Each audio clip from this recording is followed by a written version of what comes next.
কালামপুর হাটের এই অংশে নেই কোনো আধুনিক সেলুন, কিন্তু রয়েছে কয়েক দশকের অভিজ্ঞতা সম্পন্ন নরসুন্দর, যারা এখানে চুল কাটেন এবং শেভ করেন।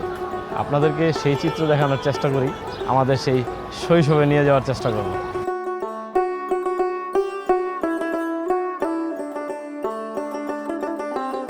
এই বাজারে আপনি কত বছর যাবত চুল কাটান?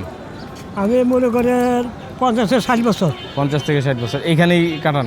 না, বিভিন্ন জায়গা ছিল, আচ্ছা, আমি কাটা ছিল ওদিকে, ওদিকে জায়গা ছিল। এখন তো আধুনিক অনেক সেলুন হয়েছে, কিন্তু হ্যাঁ। এখানেই আপনি কাটাইতেছেন কেন? সেলানি গেলে 100 টাকা, হ্যাঁ, আর এনে আমি কাজ করলাম 50 টাকা, 50 টাকা, অর্ধেক কম। অর্ধেক করে। কত বছর ধরে এই ব্যবসা করেন? আজকে 50 বছর। 50 বছর হয়ে গেছে। তাহলে আপনার বয়স কত? আপনার তো পুরো ইয়াং দেওয়া যায়। 65। আপনার 65 বছর বয়স? আপনার দেখে মনে হয় না।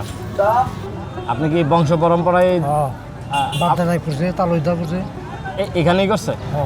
এখানে আপনি চুল কাটালে কিরকম পান? আজকে 27 দিন। আপনার কি শুধু সাপ্তাহিক একবার বসে? 20 টাকা শুধু বৃহস্পতিবার দিন?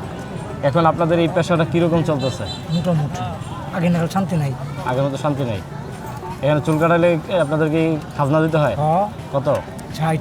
60 টাকা প্রতি হাটবারের দিন।